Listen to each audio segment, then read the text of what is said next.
Hola, buenos días. Me presento, mi nombre es Juan Carlos Ramos, yo soy ingeniero electricista y hoy vamos a hablar del tema de riesgo eléctrico enfocado en las actividades que se desarrollan en Termonorte, en las instalaciones eléctricas de Termonorte.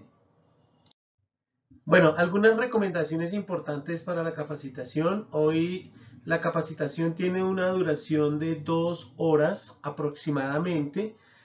Vamos a tomar apuntes porque al final vamos a hacer una evaluación y solamente a aquellas personas que aprueben la evaluación se les emitirá un certificado de aprobación de la capacitación. Entonces, comencemos. Bueno, los objetivos que tenemos para la capacitación de hoy son, en primer lugar, darles a conocer a ustedes cuáles son los peligros eléctricos que se tienen al realizar trabajos en o cerca a instalaciones eléctricas. A veces pensamos que el peligro eléctrico es uno, pero hay varios peligros que tenemos que conocerlos para poder identificarlos. El segundo objetivo es darles a ustedes a conocer cuáles son los controles o medidas necesarias para evitar que esos peligros se materialicen y generen accidentes eléctricos. Y como tercer objetivo, tenemos que con esa información podamos hacer un mejor análisis de riesgos y así de esa manera prevenir accidentes por exposición a riesgo eléctrico. Bueno, hoy en día la electricidad se ha vuelto muy común en la vida de cada uno de nosotros. La usamos en nuestros hogares para conectar y usar los electrodomésticos, la usamos en nuestro trabajo para conectar y usar herramientas eléctricas, pero también para intervenir en las instalaciones y equipos eléctricos.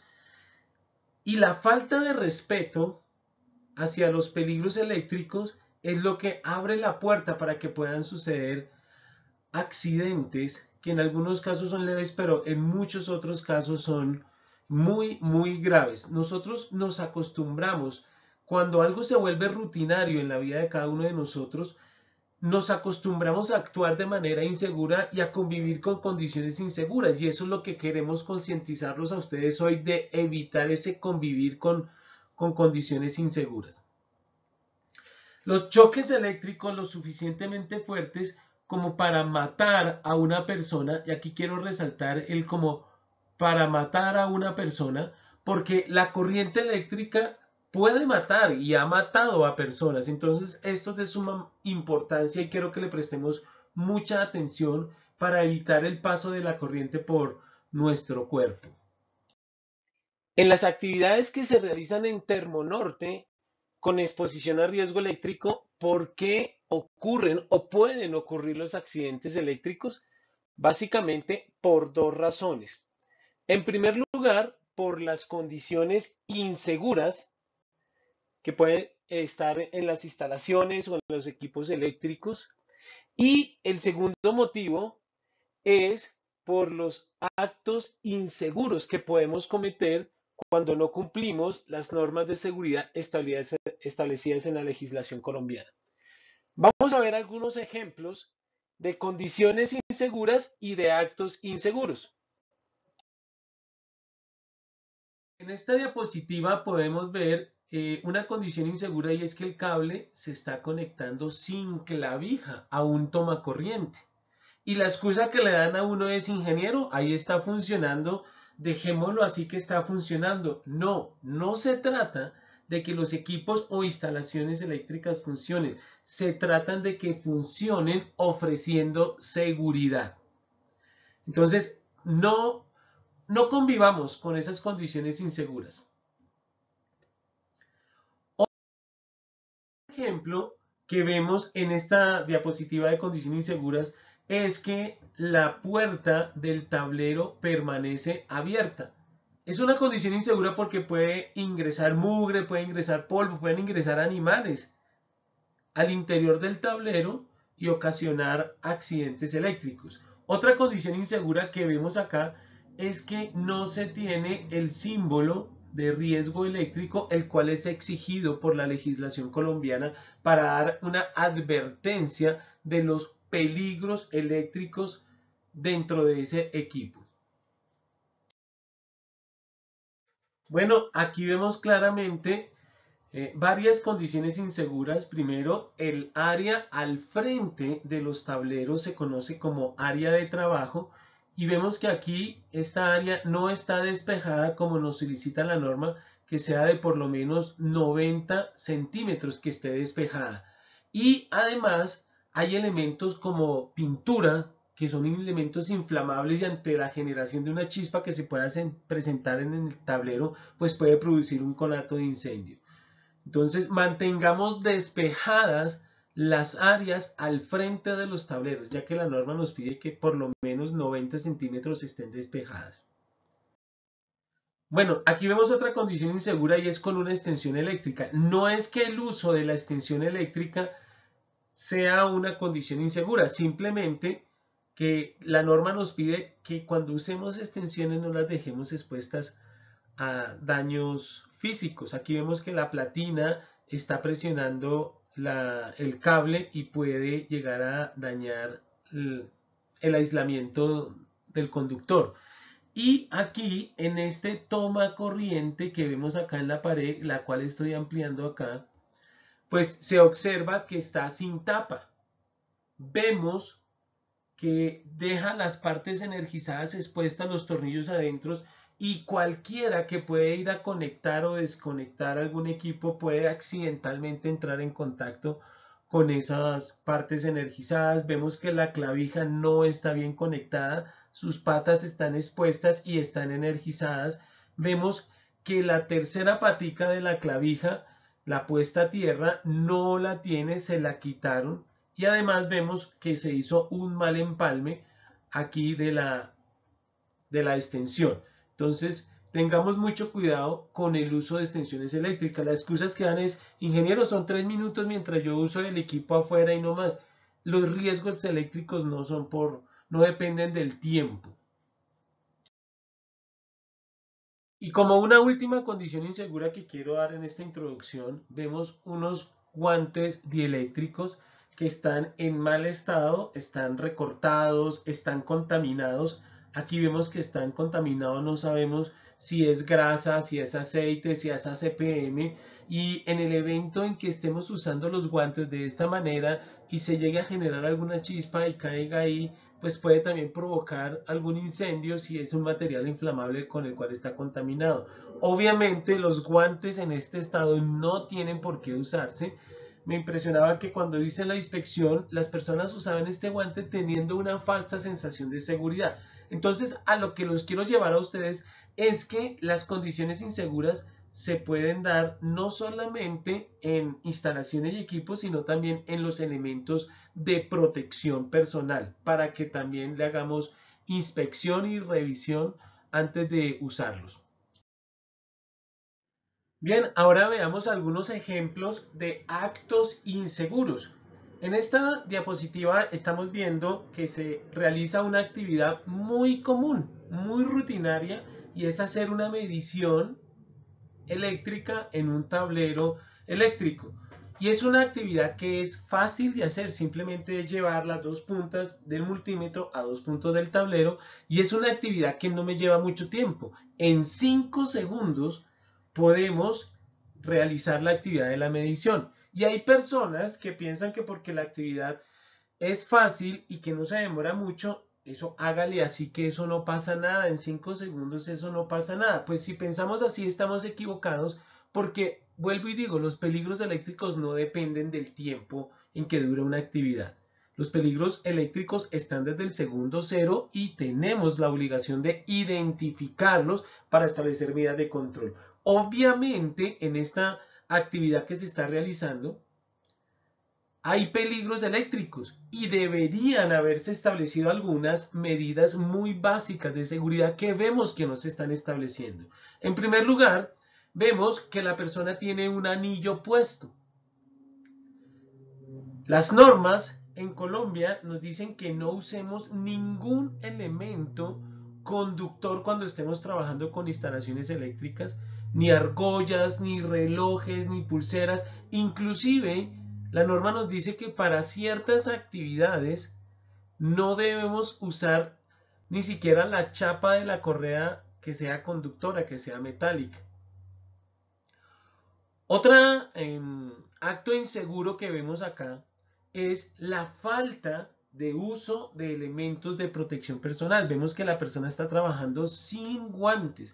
Ahora, no es tan sencillo como decir, pues use guantes dieléctricos, porque es que guantes dieléctricos, hay bastantes guantes dieléctricos en el mercado y tenemos que saber usar el guante adecuado que nos corresponde para esta actividad.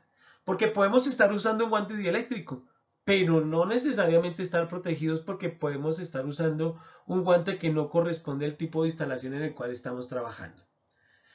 Y lo tercero que vemos como acto inseguro en este ejemplo es la manera en que se está haciendo la medición. Las normas en Colombia nos piden que tengamos procedimientos de trabajo seguro para hacer las diferentes actividades.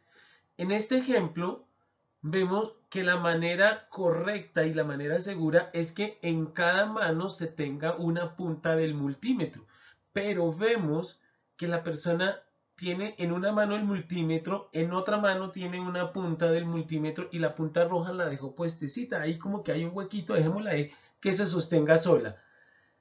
Lo que puede llegar a suceder en el momento en que la persona está haciendo la medición es que se suelte la punta roja y como reacción la persona puede tener un reflejo de mandar la mano para ir a coger la punta del multímetro que se está cayendo. Vuelvo y digo, es un reflejo, no es un movimiento que la persona haga de manera consciente, porque si la persona fuera consciente, la persona diría, yo no tengo guantes, yo no mando la mano por allá, pero son reflejos, son movimientos involuntarios que se presentan durante la realización de la actividad. Así que muchachos, tengamos presente que movimientos involuntarios se nos pueden llegar a presentar mientras realizamos una actividad en instalaciones o equipos eléctricos.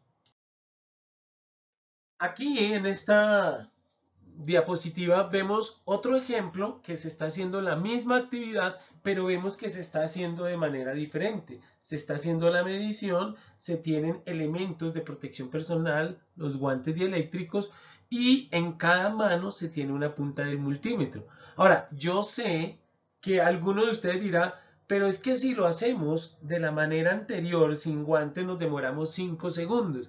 Pero si nos ponemos a hacerla así, acomodando el multímetro, colocándonos los guantes, pues nos podemos demorar 30, 40 segundos. Si yo le digo que sí, que usted tiene razón, nos vamos a demorar más porque el trabajar de manera segura implica recursos, entre ellos el recurso tiempo.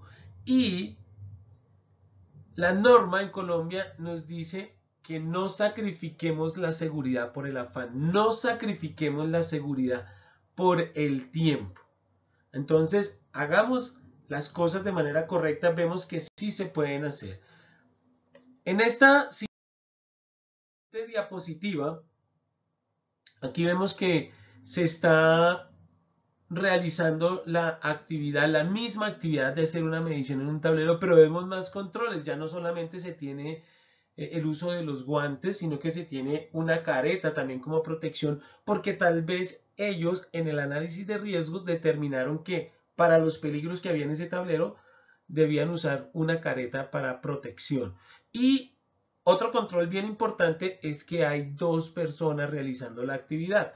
Las normas en Colombia nos dicen que para ciertas actividades es necesario que mínimo la desarrollen entre 2 personas. Veamos entonces qué es el riesgo eléctrico. El riesgo eléctrico se define como aquel riesgo que es susceptible de ser generado por instalaciones eléctricas. Es decir, cuando trabajamos en una instalación eléctrica o trabajamos cerca a una instalación eléctrica o por el uso de instalaciones eléctricas. Entonces aquí nos abarca a todos, no solamente los que trabajan con instalaciones eléctricas, también los que usamos instalaciones eléctricas. Si vemos condiciones inseguras en las instalaciones, pues podemos salir lesionados, generar accidentes y salir lesionados. ¿Qué potencial tiene trabajar con exposición a riesgo eléctrico? Primero, que puede suceder un shock eléctrico, es decir, que pase corriente por el cuerpo de la persona y eso le puede ocasionar lesiones a la persona. ¿Qué es el choque eléctrico? Paso de corriente por el cuerpo. Pero no es lo único que puede pasar. Lo otro que puede pasar es que se genere un arco eléctrico. ¿Y qué es un arco eléctrico? Un arco eléctrico es el paso de corriente por el aire. Vean la diferencia. Shock eléctrico, paso de corriente por el cuerpo. Arco eléctrico, paso de corriente por el aire.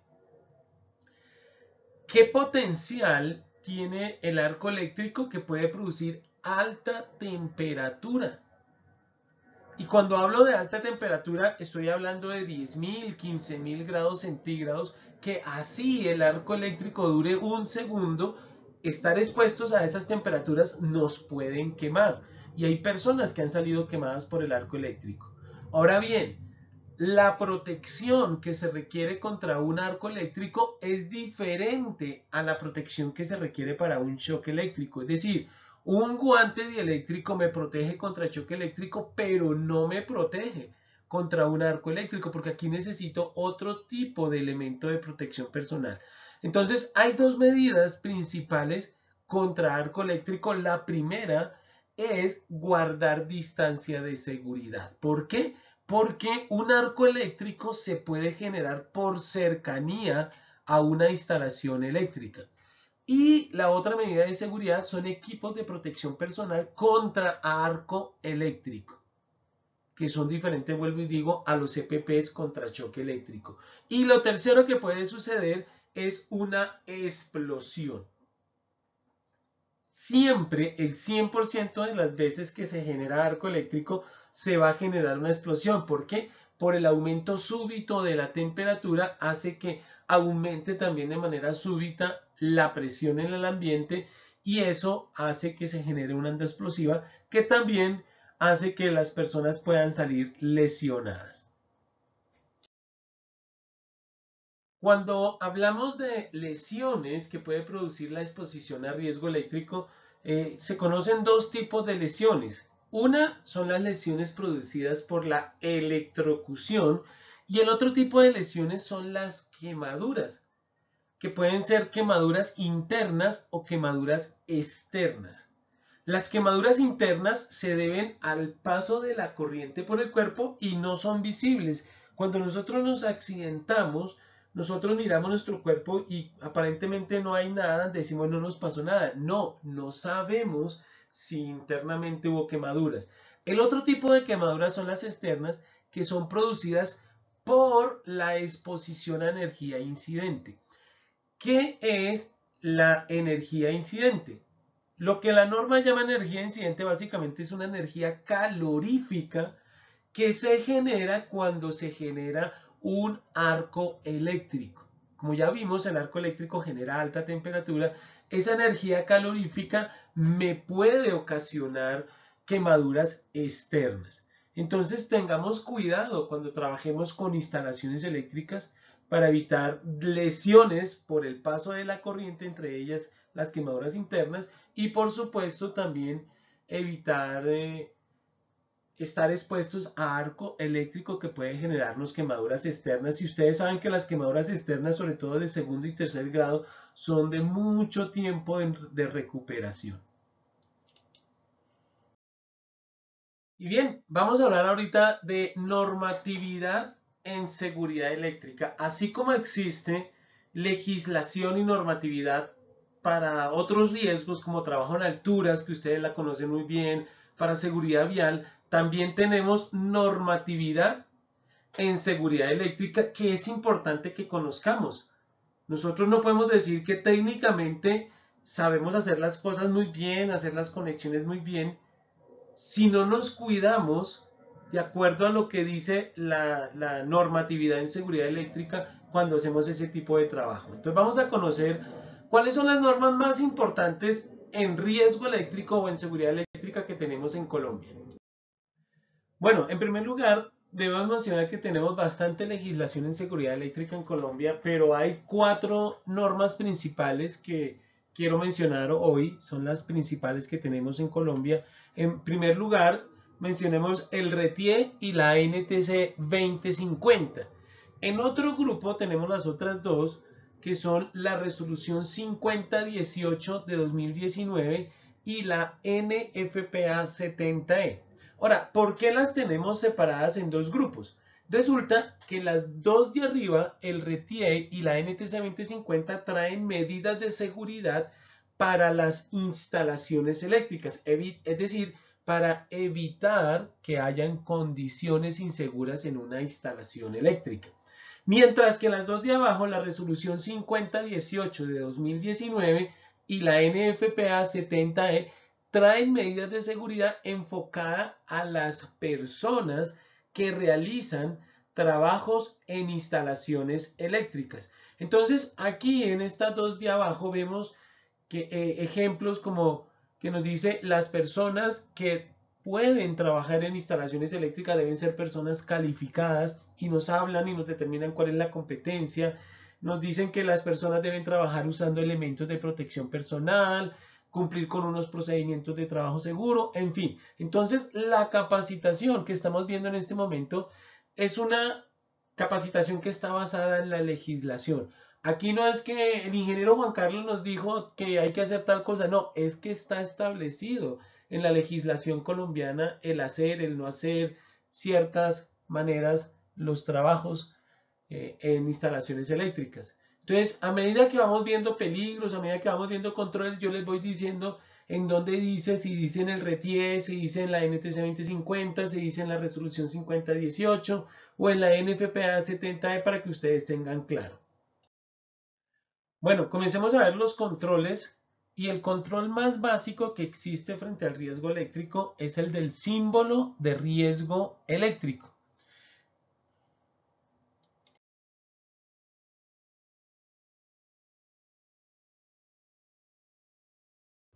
Este es el único símbolo de riesgo eléctrico permitido para usarse en instalaciones eléctricas en Colombia. No se permite el uso de ningún otro símbolo, nada de la calavera con los dos huesos cruzados, nada de esto. Aquí vemos que este de la izquierda, este es el único símbolo permitido en Colombia para denotar o expresar riesgo eléctrico. Otro control que tenemos para el riesgo eléctrico es el código de colores para conductores que está establecido en el RETIE en el artículo 6.3 y nos dice con el objeto de evitar accidentes por errónea interpretación del nivel de tensión y tipo de sistema utilizado, se debe cumplir el código de colores. Aquí está la obligatoriedad. Se debe cumplir el código de colores para conductores aislados de potencia que están establecidos en las tablas 6.5 y 6.6 del RETIE. Es decir, que este control nos ayuda a evitar accidentes. Ahora ustedes se preguntarán, ¿cómo unos colores en unos cables, en unos conductores, nos ayudan a evitar accidentes? Pues resulta que antiguamente, antes de que estuviera establecido este control, las personas al abrir un tablero veían cables y ellos con ver los cables asumían el nivel de tensión, el nivel de voltios de la instalación. Y ese era un error, no siempre acertaban, porque pues por ver los conductores en su grosor, en su calibre, no podemos determinar los voltios. Como sucedían muchos accidentes por este motivo, el RETIE estableció el código de colores que nos dice, según los colores que tengan los conductores, cuáles son los voltios de la instalación. Y otra información importante que nos dan los colores es que nos dice cuáles son los conductores de fase, es decir, los conductores normalmente energizados, cuáles son los conductores de neutro y cuáles son los conductores de puesta a tierra. Veamos algunos ejemplos. Esta es la tabla 6.5 del RETIE, donde me muestra los colores según los niveles de tensión de la instalación. Observamos que para las instalaciones de 208, 120 voltios, que son las más comunes y las más usadas en Colombia, se establecieron los colores de fácil recordación, los colores de la bandera de Colombia, amarillo, azul y rojo para los conductores de fase y el color blanco para el conductor neutro, y el conductor de tierra tiene tres opciones: verde o verde con amarillo o desnudo. Desnudo quiere decir que va sin aislamiento. Otro sistema muy común utilizado en Colombia es el de 480, 440 voltios. Aquí ya no vemos el amarillo, azul y rojo, sino que observamos los colores café, naranja, amarillo para las fases, y para el neutro tenemos que puede ser de color gris o puede ser de color blanco. La tierra sigue siendo verde o desnuda. Veamos algunos ejemplos de tableros ya en la vida real. En esta diapositiva vemos un ejemplo de un tablero que tiene conductores con colores café, naranja, amarillo, lo cual nos indica que los voltios de este tablero son de 480 voltios. Hay una norma adicional en el artículo 6.3 del RETIE que dice: en sistemas con tensión superior a 380 voltios, además de los colores, debe, o sea, es obligatorio, fijarse una leyenda con el aviso del nivel de tensión respectivo. En este caso, una etiqueta que diga 480 voltios. Bueno, aquí vemos otro ejemplo. Vemos colores amarillo, azul y rojo que nos indican que este tablero es de 208, 120 voltios, y lo que está marcado con amarillo, azul y rojo son los conductores de fase, los cuales debemos evitar tocarlos porque son los que normalmente deben estar energizados. En este ejemplo vemos que hay dos barrajes, uno de color blanco que es utilizado para los conductores de neutro y un barraje de color verde que es utilizado para los conductores de tierra. Adicional, hay una norma que me dice que no se debe utilizar el color blanco ni el color verde para los conductores de fase. ¿Por qué? Esto puede crear un poco de confusión para cuando se van a realizar trabajos. Si alguien utiliza colores blancos para las fases, pues digamos que el equipo que se está conectando va a funcionar. Un equipo no deja de funcionar porque tenga un color blanco, verde, amarillo, rojo. Pero en un futuro, cuando venga una persona a realizar un trabajo de mantenimiento, un mantenimiento correctivo, y ve conductores blancos, él va a interpretar que son conductores de neutro y resulta que eran conductores de fase y puede cometer errores de conexión, se puede accidentar porque empieza a manipularlos como si fueran neutros y eran fases. Entonces, por eso atiendan a esta medida de seguridad: no utilizar el blanco ni el verde para los conductores de fase. Bueno, el artículo 8 del RETIE nos habla del programa de salud ocupacional y nos dice que toda empresa como Termonorte o toda persona natural como nosotros los trabajadores que desarrollemos actividades con exposición a riesgo eléctrico en construcción, en operación y mantenimiento de instalaciones eléctricas, debemos cumplir con toda la normatividad que existe en Colombia frente al riesgo eléctrico, y me menciona que en especial la resolución 5018 de 2019. Entonces vamos a ver de qué nos habla la resolución 5018 de 2019. Vamos a hacer un paréntesis y vamos a conocer, a pasar del RETIE para conocer la resolución 5018 de 2019. El alcance de la resolución 5018 de 2019 es para aquellas actividades que se realizan en instalaciones de generación, en instalaciones de transmisión, en instalaciones de transformación como subestaciones, transformadores, en instalaciones de distribución, en instalaciones de industriales y comerciales y por supuesto en las instalaciones de uso doméstico. Uno de los objetivos que tiene la resolución 5018 es llevarnos a identificar peligros, no solamente en el equipo o instalación donde vamos a trabajar, sino en el entorno del equipo donde vamos a realizar el trabajo. Si en este tablero que está acá a la izquierda, vamos a realizar un trabajo de mantenimiento y desenergizamos el tablero, no podemos decir todavía que no hay peligros eléctricos. Lo que nos pide la resolución es observemos en el entorno y vemos que aquí en este ejemplo hay un tablero eléctrico abierto que está energizado y me puede generar peligros eléctricos al trabajar yo en el tablero desenergizado. Puede que sí, puede que no. Lo que me dice la resolución es analicemos a ver si por estar ese tablero energizado, mientras yo realizo trabajos en el otro tablero, puedo estar expuestos a peligros eléctricos. Entonces tenemos que analizar, probablemente dependiendo del nivel de tensión, puede que sí se generen peligros como el arco eléctrico. Vamos entonces a conocer cuáles son los peligros eléctricos más comunes que nos muestra el RETIE en el artículo 9.3 y lo llama factores de riesgo.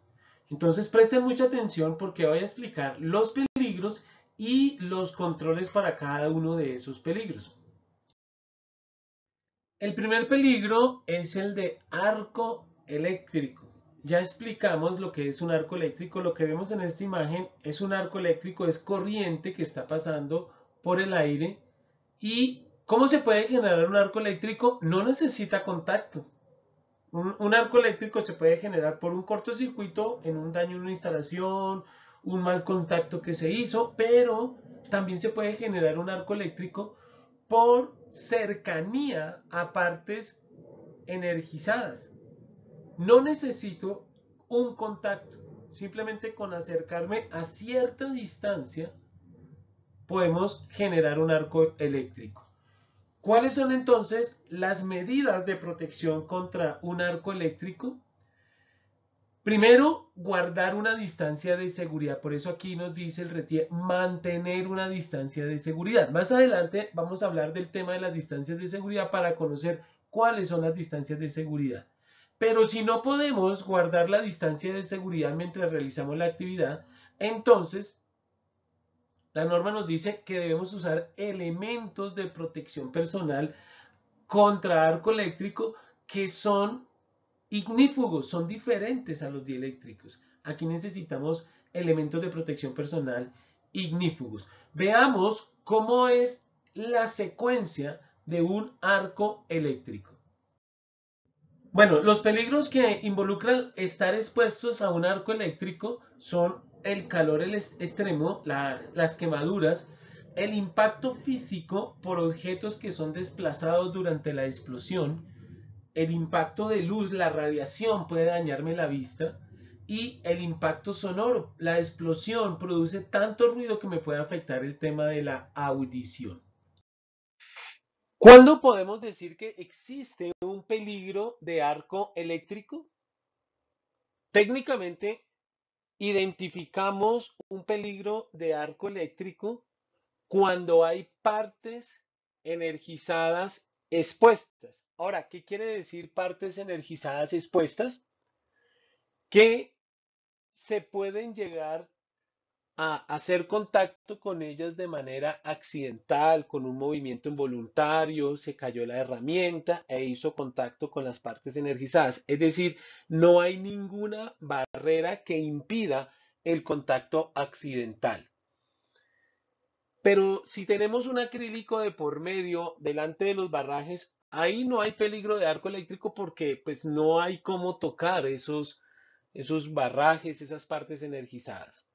Ejemplos de donde podemos encontrar arco eléctrico al abrir o cerrar la puerta de un tablero eléctrico, cuando operamos dispositivos de interrupción, cuando extraemos o reposicionamos un interruptor, cuando utilizamos herramientas o equipos de prueba como multímetros, pinzas amperimétricas, cuando estamos en un lugar con presencia de vibración, porque esa vibración puede aflojar las conexiones, aflojar las tuercas y esa conexiones flojas, puede llegar a causar arcos eléctricos. Bueno, veamos ahora sí la secuencia de un arco eléctrico. Un arco eléctrico siempre comienza en el borde de un equipo o de un tablero eléctrico, como vemos acá. Lo que sucede con el arco eléctrico es que no se queda en el borde del tablero, sino que en cuestión de milisegundos avanza hacia el frente del tablero y en cuestión de milisegundos puede llegar a alcanzar a la persona. Por eso es importante que cuando nosotros identifiquemos que hay peligro del arco eléctrico en una actividad que vamos a realizar, debemos usar la protección adecuada, en este caso una careta. ¿Para qué? Para evitar que nos queme la cara. Porque es tan instantáneo que no nos da tiempo de corrernos para un lado o de agacharnos. Y en algunos casos, si el arco eléctrico determinamos que es muy grande, pues además de la careta necesitaremos una balaclava para que nos proteja la cabeza y el cuello, porque la careta solamente protege la cara. El peligro que vamos a ver es el peligro de contacto directo. Ahora bien, ¿qué es el contacto directo? El contacto directo es el contacto de cualquier parte del cuerpo con partes que normalmente están energizadas y que accidentalmente las pudiéramos llegar a tocar mientras estamos haciendo alguna actividad, como es el ejemplo que vemos en esta diapositiva. Tal vez la persona movió involuntariamente el brazo, no tenía protección y tuvo un contacto directo. Ahora bien, ¿cuál es la protección principal contra un contacto directo? Anoten ahí, quiero que anoten los que están tomando apuntes. La protección principal se llama aislamiento. Aislamiento. ¿Y cómo puede ser el aislamiento? Pues si estamos trabajando, el aislamiento es el uso de elementos de protección personal aislantes, dieléctricos. Pero si no estamos trabajando, pero estamos usando instalaciones, el aislamiento es aislando las partes energizadas. Por eso los tomacorrientes deben tener tapa, por eso los tableros deben permanecer siempre herméticamente cerrados, porque de esa manera aislamos las partes energizadas. Veamos algunos ejemplos de condiciones inseguras que pueden llegar a ocasionar un accidente de contacto directo. Bueno, en primer lugar vemos un interruptor de un bombillo que no tiene tapa. Pues cuando nosotros entramos a un lugar a oscuras, nuestra reacción normal es mandar la mano a la pared para ver dónde está el interruptor. Y si nos encontramos con el interruptor de esta manera, pues no vemos y el dedo se nos puede ir dentro del interruptor y hacer contacto directo con partes energizadas y salir lesionados. Otro ejemplo es el de las extensiones temporales que se hacen. Vemos que las hacen en mal estado, no les colocan tapa para ir a la parte energizadas, quedan sueltas de la caja, que prácticamente para conectar y desconectar requiero las dos manos. Y es muy probable que pueda llegar a tener contactos accidentales con partes energizadas. Bien, el siguiente peligro que vamos a ver se llama contacto indirecto. Y quiero que me presten atención porque es un peligro que todos los días nosotros tenemos, no solo cuando trabajamos, sino cuando usamos equipos e instalaciones eléctricas. ¿Qué es el contacto indirecto? El contacto indirecto es el contacto que tiene cualquier parte del cuerpo con elementos que normalmente no están energizados, pero que por una falla del equipo o de la instalación se puede energizar. Un ejemplo típico son los electrodomésticos que tenemos en casa. O en el trabajo pueden ser los tableros, las celdas que tienen carcasas conductoras, carcasas metálicas y que normalmente no están energizadas, pero que en un electrodoméstico, en un tablero, si un cable adentro se suelta, se pela y hace contacto con la carcasa, pues la carcasa se va a energizar. Y el problema es que nosotros no nos damos cuenta. En apariencia, una carcasa de un tablero, una carcasa de un equipo, una carcasa de una tubería, en apariencia es lo mismo si está energizada o si no está energizada. Entonces no nos damos cuenta si está energizada y cuando vamos a abrir el tablero o el electrodoméstico, pues hacemos contacto con la parte energizada y por un contacto indirecto nos pasa corriente por el cuerpo. Ahora bien, ¿cuál es la principal protección contra un contacto indirecto? Y quiero que anote, así como anotaron la protección para contacto directo, anoten la protección contra contacto indirecto. Se llama puesta a tierra. Puesta a tierra. Y es uno de los controles más importantes que tenemos frente a la exposición a riesgo eléctrico. ¿Cuál es el problema? Que aunque es la más importante, casi no la usamos, no le prestamos mucha importancia a la puesta a tierra. Y en la siguiente diapositiva les voy a explicar por qué nos familiarizamos e inconsciente o a veces conscientemente no usamos esta protección cuando estamos expuestos a ese peligro. Bueno, mediante un ejemplo sencillo, mire, aquí tenemos una clavija de 3 patas, clavija que tenemos en la casa con algunos equipos, algunos electrodomésticos, la nevera, el microondas, pero clavija que usan herramientas que nosotros usamos también en el trabajo. Esta pata redonda que vemos acá es la conexión de mi equipo, de mi herramienta con la puesta a tierra del equipo. Y en algunas ocasiones vamos a conectar estas clavijas de 3 patas en una extensión de 2 orificios. Y no tenemos físicamente cómo conectar esta clavija en una extensión de 2 huecos. Entonces, ¿qué hacen algunos? Traen un alicate y cortan la pata redonda. La cortan. O en otras ocasiones usan unos adaptadores de 3 a 2 como el que estamos viendo acá. Y simplemente conectan y ya ahí sí pueden conectar a la extensión o al tomacorriente de 2 orificios. Déjeme decirle que si usted corta la pata de puesta a tierra es lo mismo que usar el adaptador de 3 a 2. Es lo mismo, no hay ninguna diferencia. Está dejando sin puesta a tierra el equipo. Y el equipo le prende, el equipo le funciona porque la puesta a tierra no se necesita para que un equipo funcione. Ahora bien, si accidentalmente el equipo que yo estoy usando se llega a energizar en su carcasa de manera accidental, ahí es donde voy a requerir la puesta a tierra, porque va a actuar la protección. Pero como no la tenemos, en el caso que usemos así, pues en el momento en que yo vaya y toque la carcasa, yo voy a hacer la puesta a tierra y la corriente se va a ir por mi cuerpo. Entonces, no usemos esas prácticas de cortar la pata redonda de las clavijas, como tampoco usar estos adaptadores, porque no está bien. Bueno, aquí vemos algunos ejemplos de condiciones inseguras que pueden provocar un contacto indirecto.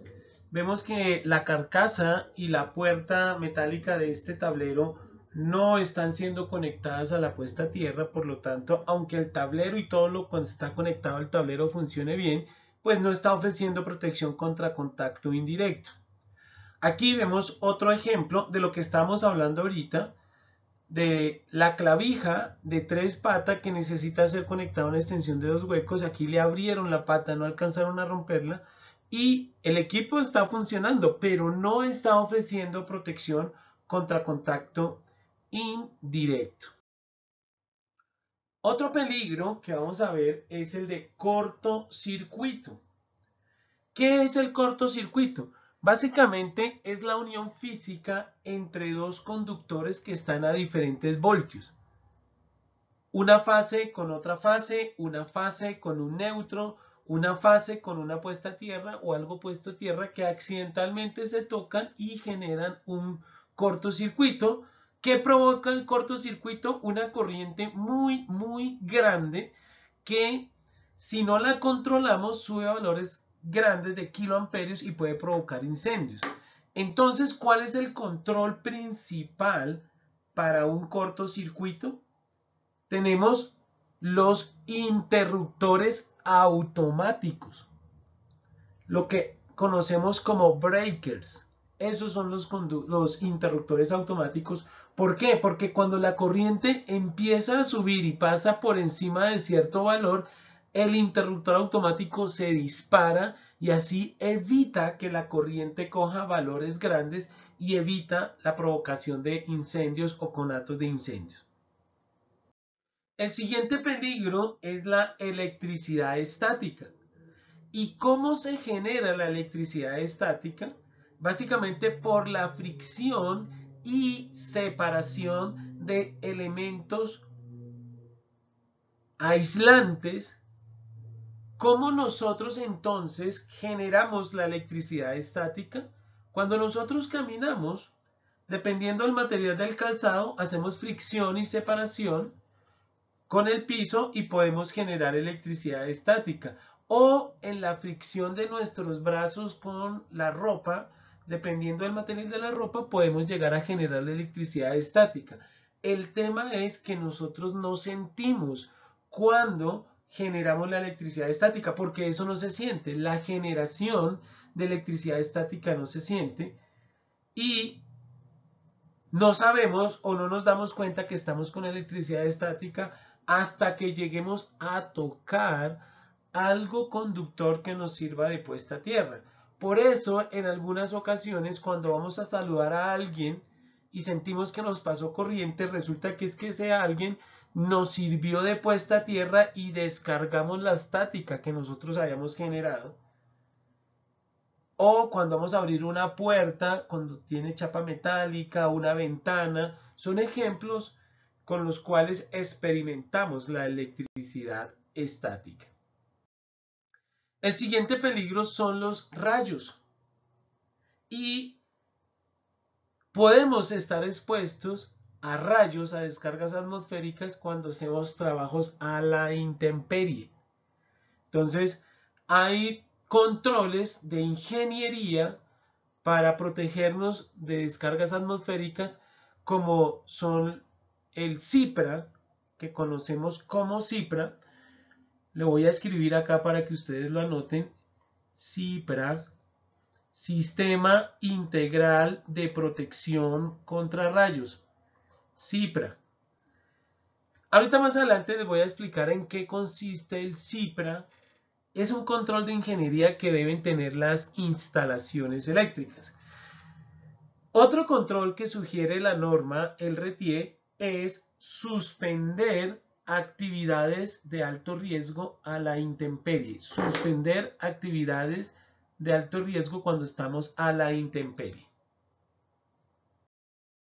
Otro peligro es la sobrecarga. Ahora, ¿qué es la sobrecarga? Es superar la capacidad que tienen los conductores eléctricos para transportar corriente. Todos nosotros hemos visto que hay conductores más gruesos que otros conductores. Entonces, hay conductores que tienen más capacidad. Entre más grueso sea el conductor, tiene más capacidad de transportar corriente. Y entre menos grueso, pues menos capacidad. ¿Cuáles son las fuentes principales de sobrecarga? El uso de extensiones y el uso de multitomas. ¿Por qué? Porque los conductores de las multitomas y de las extensiones generalmente tienen menos capacidad de lo que tiene un conductor normal. ¿Cuál es la protección principal para el peligro de sobrecarga? Vuelve y juega acá los interruptores automáticos, que conocemos como breakers. ¿Por qué? Porque los interruptores automáticos también se van a disparar cuando hay una sobrecarga, cuando la corriente empieza a subir por encima de cierto valor, se dispara. ¿Cuál es el problema en la vida real? Que hay personas que cuando ven que se dispara mucho el interruptor por sobrecarga, lo que hacen es cambiar el interruptor por uno de mayor valor y ahí lo que le estamos quitando es la protección a los conductores. Y por eso en muchas industrias vemos que suceden incendios, a veces no por cortocircuito, pero sí por una sobrecarga, porque se le quitó la protección a los conductores, se calentaron y provocó incendios. Vamos a ver lo que nos dice el artículo 5 de la resolución 5018. Y la resolución 5018 dice, mire, hay dos tipos de trabajo. Trabajo con instalación desenergizada, que es lo que llama trabajo sin tensión, pero también hay trabajo con instalaciones energizadas, que es lo que la norma llama trabajo con tensión. Entonces, la resolución nos dice, mire, hay medidas de seguridad que se deben aplicar cuando trabajamos sin tensión y medidas de seguridad que se deben aplicar cuando trabajamos con tensión. Son totalmente diferentes las medidas para el uno como las medidas para el otro. En el artículo 5 nos dice cuáles son las medidas para trabajar sin tensión de manera segura, es decir, con una instalación desenergizada. Y básicamente me pide primero tener un procedimiento de trabajo seguro, es decir, que tenga medidas de seguridad frente al riesgo eléctrico, pero importante describir en el procedimiento las 5 reglas de oro para trabajo sin tensión. Y aquí quiero aclararles, las 5 reglas de oro solo se usan en trabajos sin tensión, en trabajos desenergizados. Las 5 reglas de oro no se usan en instalaciones energizadas. Entonces, yo sé que ustedes la conocen muy bien. Vamos a recordar cuáles son esas 5 reglas de oro. En primer lugar, tenemos el corte visible o lo que se conoce como desenergización de la instalación. Es muy fácil. Simplemente si es en baja tensión yo voy con la mano y bajo el interruptor, bajo el breaker y ya hice la desenergización. Si es en media tensión, pues ya no es tan fácil. Ya tengo que usar elementos como pértigas, por ejemplo, para ir y hacer la apertura del circuito donde yo voy a trabajar. Aunque es muy fácil de hacer, ¿cuáles son los inconvenientes que se presentan en la vida real para aplicar la primera regla de oro? Que los circuitos no están identificados, no están claramente identificados. Ese es un inconveniente porque vamos a un tablero a desenergizar un circuito y pues no sabemos cuál es el circuito que debemos desenergizar porque no están claramente identificados. Entonces, una condición que se debe cumplir en los tableros es que estén claramente identificados todos los circuitos en los tableros. La segunda regla de oro es la que conocemos como bloqueo y etiquetado. Bloqueo y etiquetado. Que básicamente es que de alguna manera bloqueemos el interruptor con el que abrimos el circuito donde vamos a trabajar. Aquí vemos algunos ejemplos para instalaciones de baja tensión. Podemos usar un candado, una etiqueta. Eso sí es importante que la etiqueta esté en español, que la etiqueta traiga la información de la persona que está haciendo el bloqueo y que traiga la fecha en la que se está haciendo el bloqueo. En media tensión, pues ya es diferente, no podemos usar estos dispositivos. En media tensión lo que se acostumbra es quitar el dispositivo de interrupción, como la cañuela, por ejemplo, o el fusible, se retira físicamente después de hacer la apertura y se ponen etiquetas. Es la manera que se acostumbra a usar para bloqueo en media tensión. La tercera regla de oro se llama verificar ausencia de tensión. Verificar ausencia de tensión. Y lo mismo, tenemos que saber cómo hacerla en baja tensión y cómo hacerla en media tensión, porque en media tensión ya tenemos el peligro de arco eléctrico y no podemos hacer la medición con contacto. Aquí es donde necesitamos elementos como pértigas y detectores de tensión para a distancia verificar si hay o no hay tensión en el equipo donde nosotros vamos a realizar el trabajo. La cuarta regla de oro se conoce como puesta a tierra y cortocircuito. Ahora, ¿qué dice la NFPA 70E? Que esta norma es obligatoria, esta regla de oro es obligatoria en aquellos casos que además de la fuente, el circuito se puede energizar de otra manera diferente a la fuente. ¿Y dónde sucede eso? Generalmente en instalaciones de baja tensión no sucede eso, pero eso sucede o puede llegar a suceder en líneas aéreas que se energicen aunque yo tenga bloqueada la fuente, aunque yo haya retirado la cañuela, el fusible, la línea, por estar expuesta al aire, al ambiente, si hay una descarga atmosférica, cae un rayo encima de la línea y me energiza la línea. Entonces se energizó de manera diferente a la fuente. En esos casos, en que ya sea por inducción o por cualquier otro motivo se pueden llegar a energizar, es obligatorio el uso de la puesta a tierra y cortocircuito. Y ojo porque es en ese orden.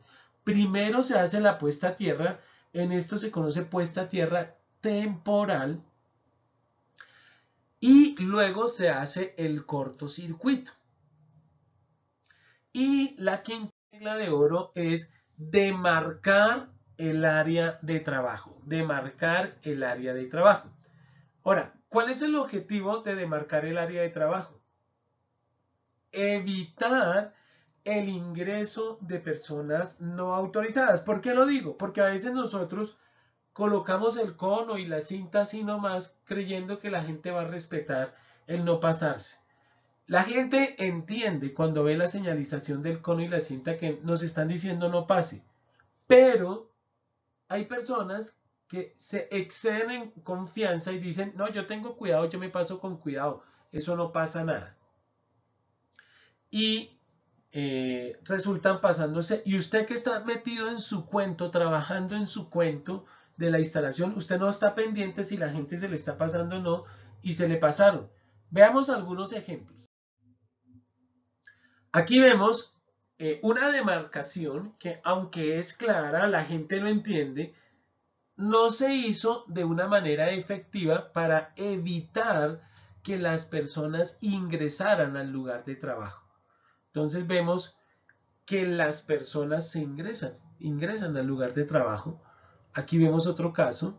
Y fíjense que la persona que está trabajando, ella no se da cuenta que las personas se están pasando porque está metida en su cuento de su trabajo, de meter el cable, en fin. Entonces, hagamos una muy buena demarcación para que mientras estemos trabajando, evitemos que las personas ingresen al lugar de peligro, al área de peligro. Ahora, el artículo 6 de la resolución 5018 nos dice, bueno, ¿y cuáles son las normas si tenemos que trabajar con tensión? Es decir, si tenemos que trabajar en energizado. ¿Cuándo debemos trabajar en energizado? Yo sé que la mayoría de trabajos se hacen desenergizado, pero por ejemplo, si falló un equipo, falló una instalación, pues nos toca ir y empezar a hacer pruebas, empezar a mirar a ver qué fue lo que falló, a buscar fallas, y en ocasiones nos toca ir a medir en el barraje, aquí está bien, aquí no hay medición, aquí sí, y eso se considera un trabajo en tensión. Cuando vamos a hacer termografías, necesitamos tener las partes energizadas expuestas. No tiene ningún sentido que apaguemos el tablero para hacer la medición de termografía, porque pues no nos daría una medición confiable. Entonces, ¿qué nos dice la resolución o la norma para trabajos en energizado? Nos dice, mire, hay varios métodos para trabajar en energizado y dependiendo el método que se elija para trabajar, se debe describir en un procedimiento de trabajo seguro.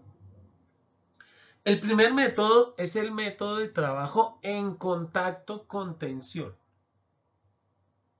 Método de trabajo en contacto con tensión. ¿En qué consiste? En que yo voy a manipular las partes energizadas y la condición es que tengo que usar elementos de protección personal. Es decir, en baja tensión, este método generalmente se usa en instalaciones de baja tensión. Y aquí solo una condición, use los elementos de protección personal, que serían los guantes dieléctricos. Cuando ya nos encontramos con instalaciones de media tensión, ya no podemos usar el método en contacto, porque recuerden que aquí sale un peligro que se llama arco eléctrico. Entonces aquí la norma nos dice, usted en este tipo de instalaciones de media tensión,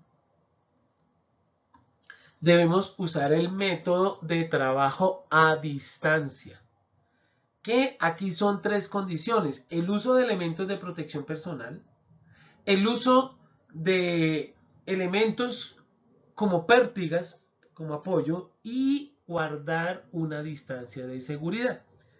Tres condiciones: uso de EPPs, uso de elementos adicionales como pértigas, y la tercera condición, guardar distancia de seguridad. Y existe otro método de trabajo que se llama método de trabajo potencial, y es el que generalmente se usa en instalaciones de alta y extra alta tensión,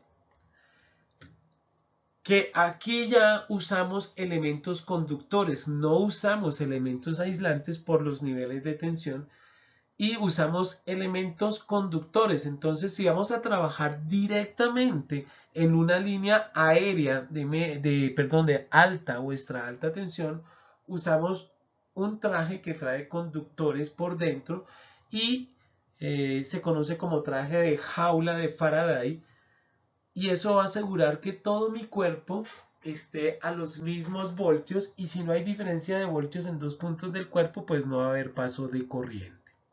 Entonces, estos son los tres métodos que se tienen establecidos por norma para trabajar en tensión. Dependiendo del tipo de la instalación, debemos escoger el método apropiado y describirlos en los procedimientos. Fíjense que ahí está la obligatoriedad: establecer procedimientos de trabajo seguro. En el artículo 7 de la resolución 5018 nos dice que no cualquier persona puede realizar trabajos en instalaciones energizadas. Tienen que ser personas calificadas. Personas calificadas. Más adelante vamos a ver lo que es una persona calificada.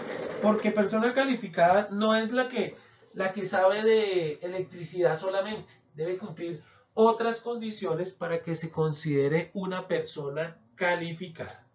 Entonces, en el perfil de cargos de las personas autorizadas para instalaciones debemos definir bien el tema de la competencia. En el artículo 8 me exige que para hacer trabajos en tensión, es decir, trabajos en energizado, debemos tener como empresa un procedimiento de habilitación. Es decir, en ese procedimiento yo voy a establecer las condiciones que debe cumplir la persona para poderla habilitar a que haga trabajos en tensión, es decir, trabajos en instalaciones energizadas. Por ejemplo, que sea una persona calificada, que tenga formación en riesgo eléctrico, que si es un técnico tenga tarjeta CONTE, pero debemos especificar bien la tarjeta CONTE que debe tener la persona. También me dice que la habilitación es máximo por un año, o sea que anualmente se debe renovar la habilitación. Y se renueva siempre y cuando siga cumpliendo con las condiciones que se establecieron en el procedimiento. Pero también dice que se le puede retirar la habilitación o autorización cuando se observe que la persona trabaja sin cumplir normas de seguridad. o cuando observamos que sus condiciones psicofísicas ya no son satisfactorias. En el artículo 8 también nos hablan de que hay que hacer un procedimiento de visita previa, es decir, antes de ir a hacer la actividad, debemos ir y conocer el lugar, a ver qué condiciones inseguras nos podemos encontrar en ese lugar que debamos tener en cuenta cuando planeemos y realicemos la actividad. Entonces no se les olvide, procedimiento de visita previa. En el artículo 27 nos habla del plan de emergencias y nos dice que debemos actualizar el plan de emergencia incluyendo emergencias eléctricas. Incluyendo las emergencias eléctricas y por lo tanto tener los recursos necesarios para atender una emergencia eléctrica. O sea, no nos define cuál es, por ejemplo, el contenido de un kit de emergencia, pero debemos tener un kit para atender emergencias de tipo eléctrico. E importante, aquí me dice documentar procedimientos operativos normalizados de actuación para vulnerabilidades eléctricas priorizadas. Es decir, debemos tener un PON para emergencias eléctricas, así como tenemos PON para inundaciones, PON para incendios, PON para evacuación. Debemos tener un PON de que nos explique cómo actuar y cómo no actuar en caso de un accidente eléctrico. Al final de la capacitación vamos a mencionar algunos tips acerca de los procedimientos operativos normalizados. En el artículo 32 nos habla de los elementos de protección personal y nos dice que debemos hacer evaluaciones, a veces con estudios técnicos, para determinar los elementos de protección personal contra arco eléctrico. Entonces, dice, se aplicará un análisis de riesgos por exposición a arco eléctrico en cualquier nivel de tensión, no solo para media, también para baja, porque en baja también se puede presentar los arcos eléctricos. Y me dice que la ropa o elemento de protección personal contra arco eléctrico lo debemos seleccionar con esos estudios o con tablas establecidas en la NFPA 70E. Dice que debemos suministrar los elementos de protección personal adecuados. Esto también viene por categorías. Viene por categoría 1, 2, 3 y 4, dependiendo del nivel de exposición que podamos tener frente a un arco eléctrico en los diferentes equipos. Ningún trabajador debe hacer labores sin usar el equipo adecuado para los factores o peligros eléctricos que se identifiquen. Aquí tengo en rojo, dice, es obligación de los trabajadores el usar los EPP y cuidar los elementos de protección personal. Deben ser inspeccionados por los mismos trabajadores antes y después de cada uso. O sea, es responsabilidad de las personas hacer eso. Y si detectamos en la inspección que están en mal estado, pues obviamente no utilizarlos. Gestionar que nos repongan esos elementos de protección personal. En todos los procesos se debe tener un kit de bloqueo y etiquetado para obviamente trabajar de manera segura en instalaciones desenergizadas. En cuanto a la habilitación del personal, nos dice que debemos dar formación en riesgo eléctrico y dice que la formación debe ser por lo menos de 2 horas de duración. No nos dice si debe durar 4, 6, 8 horas, pero sí nos dice mínimo 2 horas, que debe hacerse la capacitación de riesgo eléctrico. Aquí en este artículo es donde nos dice duración mínima debe ser de 2 horas. Y nos dice que es importante para habilitar a los trabajadores tener el certificado de competencia laboral que tiene que estar por escrito. Generalmente en estos momentos solo los está entregando el SENA. Entonces ustedes, para que sean habilitados, además de demostrar la formación técnica, además de demostrar la formación de riesgo eléctrico que se demuestra con el certificado que se obtiene al final de la evaluación si lo aprueban, también deben estar certificados en competencias laborales de la norma que le aplique para los trabajos que se realizan en Termonorte, allá en las subestaciones, en las instalaciones de Termonorte. Entremos a ver otro control muy importante, y es el de la distancia de seguridad. Y dice que la técnica más efectiva de prevención es guardar una distancia de seguridad frente a las partes energizadas. Esa es la más importante, la medida más efectiva de prevención. Te fíjense que ya hemos visto varios controles, que la señalización, que el código de colores, que la puesta a tierra, pero hay una muy importante que es la distancia de seguridad. ¿Qué debemos saber antes de determinar la distancia de seguridad? Debemos conocer el nivel de tensión de la instalación donde vamos a laborar, donde vamos a trabajar. Puede ser de baja tensión o puede ser de media tensión. ¿Por qué es importante? Porque las distancias de seguridad dependen del nivel de tensión. Una es la distancia para baja tensión y otra es la distancia para media tensión.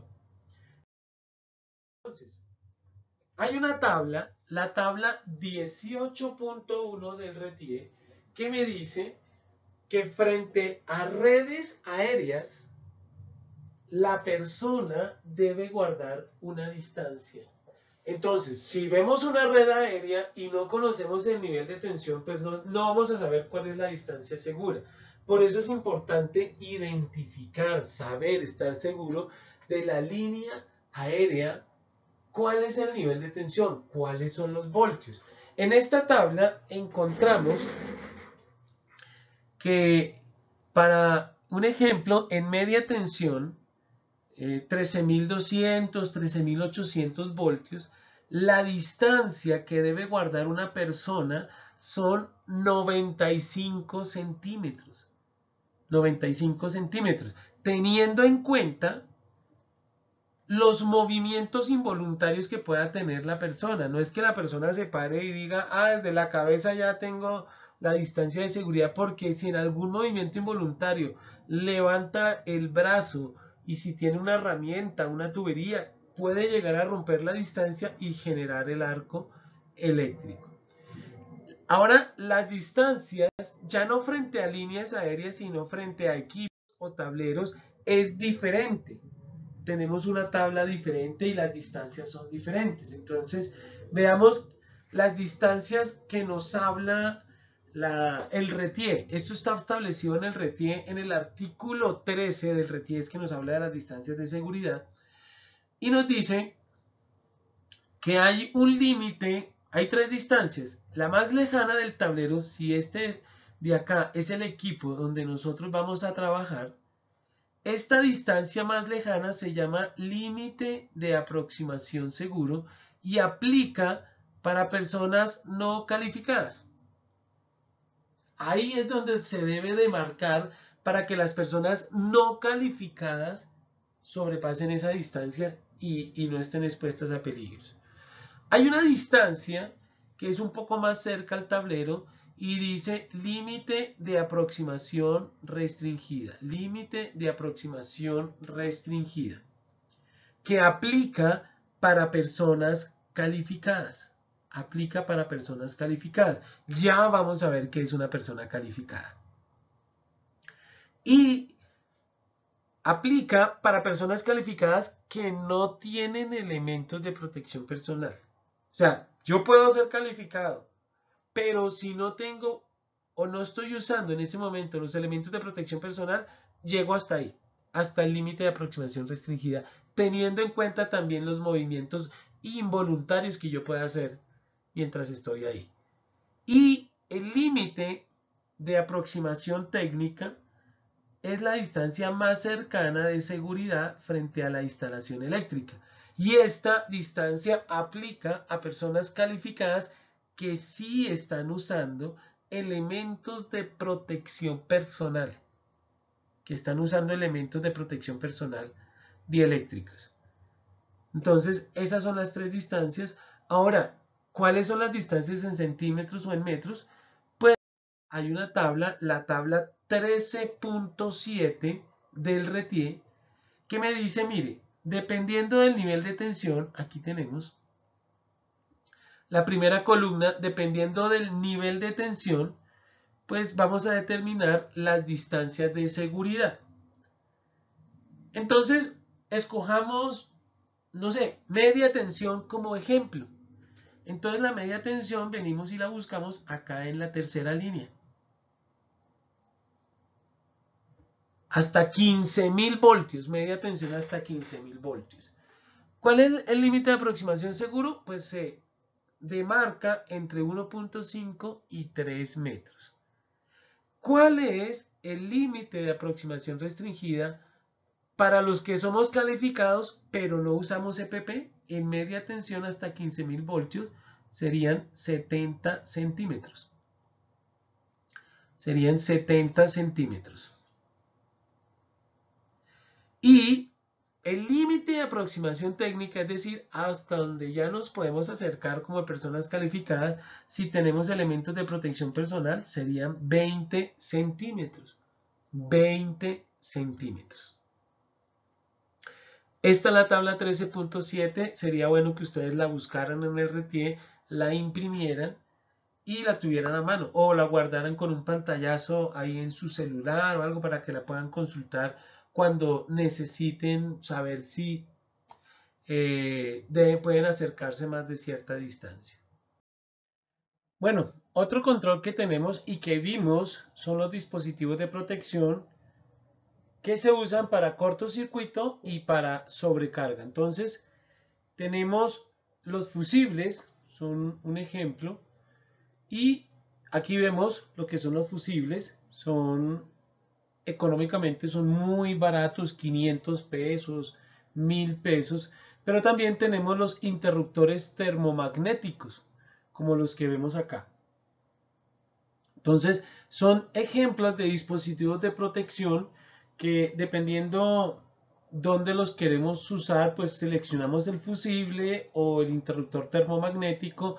Los fusibles son desechables, el interruptor termomagnético sí se puede seguir usando varias veces. Otro tipo de protección son los tomacorrientes GFCI, que son aquellos que conocemos que tienen dos botones en la mitad, como los vemos acá, y es obligatorio su uso en zonas húmedas, como las cocinas, como en los baños, que es donde los hemos visto. En los laboratorios donde tengamos mesones con tomacorrientes es obligatorio el uso de los tomacorrientes GFCI.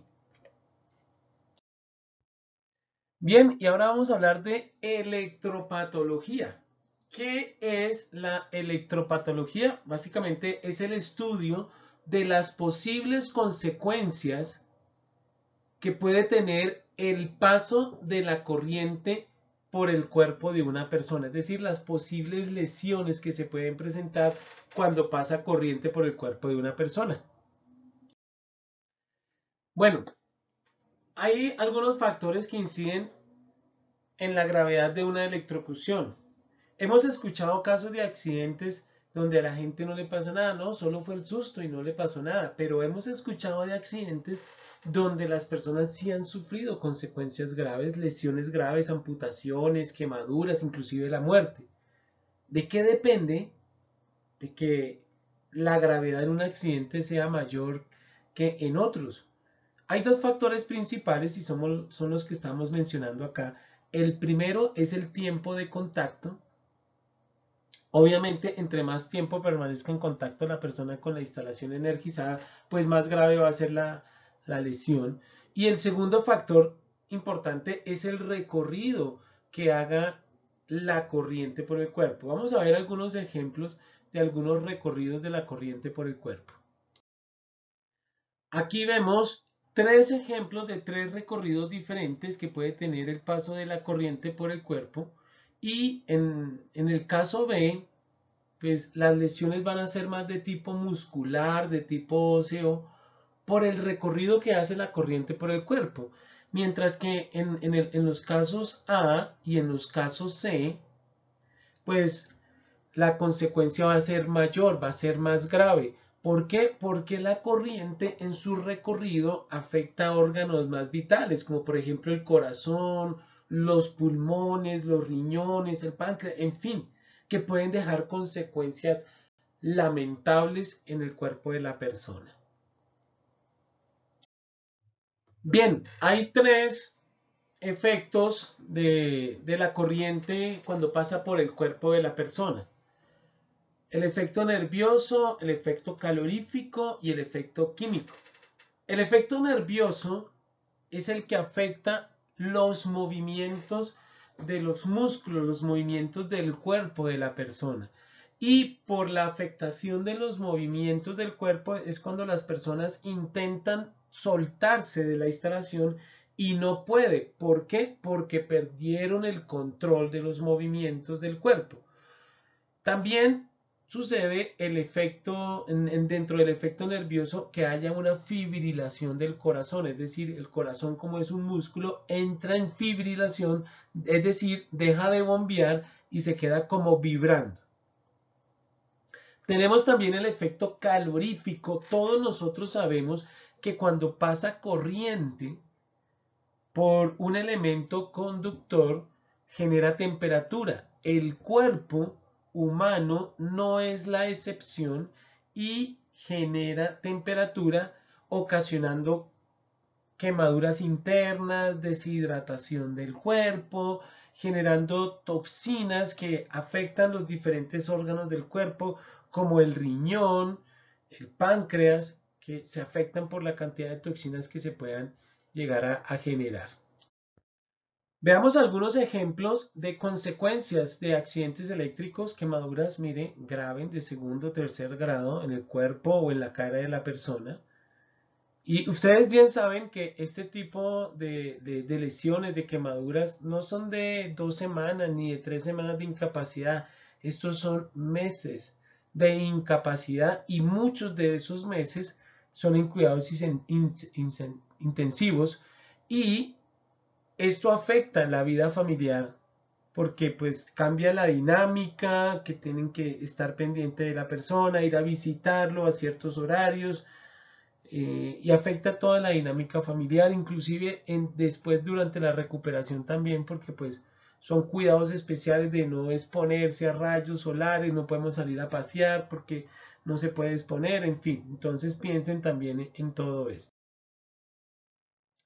Hay algunos valores de la corriente eléctrica que no son peligrosos como los que vemos acá. Es decir, si en nuestro cuerpo pasan esos valores de corriente, lo máximo que nos puede dejar son dolores musculares, no más. Pero fíjense que ese rango de corriente es muy pequeñito, está entre 1 y 25 miliamperios, que son corrientes pequeñitas. Entre 1 y 25 miliamperios son corrientes muy pequeñas. Ya a partir de 25 miliamperios ya vienen las consecuencias o lesiones graves: contracciones duras, fuertes, dificultad para respirar por las mismas contracciones. Hay personas que mueren asfixiadas. Puede producir la fibrilación del corazón, puede provocar la muerte, puede provocar quemaduras de segundo y tercer grado. En fin, y siguen siendo corrientes pequeñas, 25, 50 miliamperios son corrientes pequeñas. Aquí están las diferentes lesiones que hemos hablado ya alguna de ellas: la fibrilación ventricular, la asfixia, las quemaduras.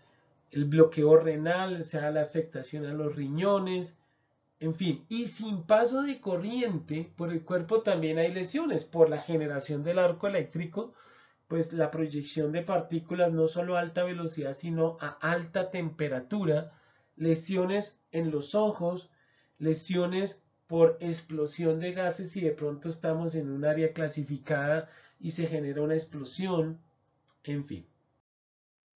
Veamos algunos ejemplos de daños que generan los arcos eléctricos a las instalaciones eléctricas. Mire, instalaciones de baja tensión, cómo quedan también destrozadas después de un incidente por exposición a arco eléctrico o a cortocircuito. Tableros de baja tensión, observen. Tenemos también daños a las personas. Mire, la persona por no tener la protección de la careta, se generó un arco eléctrico y se le quemó la cara.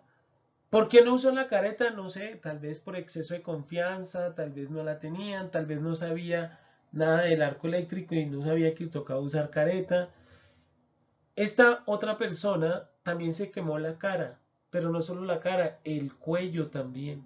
Por eso les digo que en ocasiones la careta no es suficiente, en ocasiones se necesita balaclava.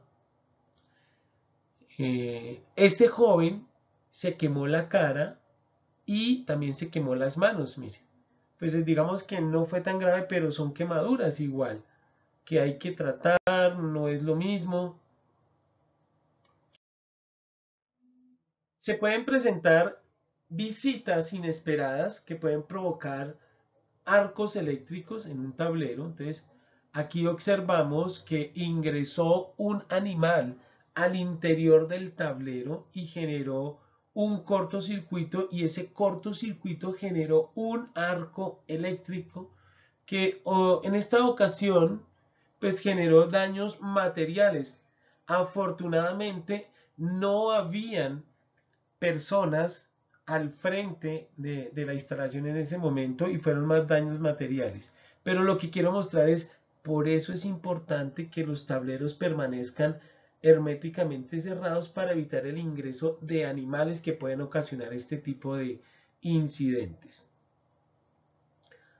Vemos el animal que se metió, no fue el pequeñito, fue un animal grande.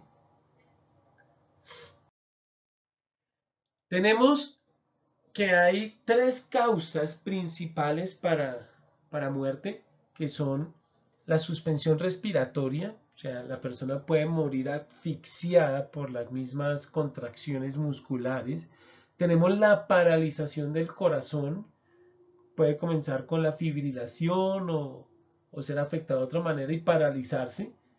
Y las personas mueren por paralización del corazón, por un paro de cardio, y la necrosis eléctrica es la siguiente causa por la cual pueden morir las personas y tiene que ver con el tema de quemaduras de segundo y tercer grados y pueden causar infecciones cuando no se tratan bien esas quemaduras. Ahora sí veamos la definición de persona calificada, de persona competente, porque es que en el artículo 10 del RETIE nos dice que tanto la persona que dirige como la persona que supervisa y la persona que ejecuta una actividad en instalaciones eléctricas debe ser persona competente, persona calificada. Ahora, ¿qué es una persona calificada? El año pasado, en septiembre del año pasado, salió la resolución 40293 que me modificó la definición de persona calificada. Y dice que es una persona natural que ha demostrado, tiene que demostrar dos formaciones. En primer lugar, a través de un título de técnico, de tecnólogo o de ingeniero que sea en el campo de la electrotecnia. No puede ser cualquier tecnólogo. Un tecnólogo mecánico no sirve. Ahorita vamos a ver cuáles son los tecnólogos que son del campo de la electrotecnia, que cuenta con los conocimientos, con las aptitudes, o sea, que es apto, que tiene habilidades y destrezas para desempeñarse en las instalaciones eléctricas Y la otra formación es la formación que tiene que ver con los riesgos asociados a la electricidad. Los riesgos asociados a la electricidad. Por eso están ustedes tomando esta capacitación el día de hoy. Ahora bien, ¿cuáles son los ingenieros que pueden intervenir o participar en trabajos de instalaciones eléctricas? Los ingenieros electricistas, electromecánicos y de distribución y redes eléctricas. Ninguna otra ingeniería puede participar en trabajos de instalaciones eléctricas. También pueden participar los tecnólogos. ¿Qué tecnólogos? Los tecnólogos en electricidad y los tecnólogos en electromecánica. Son los que pueden participar. No más. ¿Y qué técnicos? Los técnicos electricistas. No más.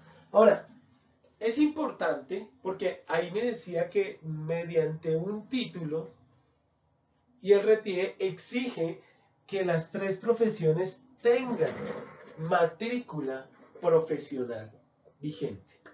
Entonces, el ingeniero tiene una única matrícula profesional que él se gradúa y tiene que tramitarla ante su Consejo Nacional, que es la 100. El tecnólogo también tiene una única tarjeta que también tiene que tramitarla una vez se gradúa y se llama la tarjeta Conaltel. Pero los técnicos electricistas, ellos sí tienen diferentes categorías. La tarjeta de ellos se llama tarjeta Conte. Tarjeta Conte. Y se clasifica según la formación de técnico que haya recibido. Entonces aquí vemos las diferentes tarjetas Conte. Tenemos la T1, la T2, la T3, la T4, la T5, la T6.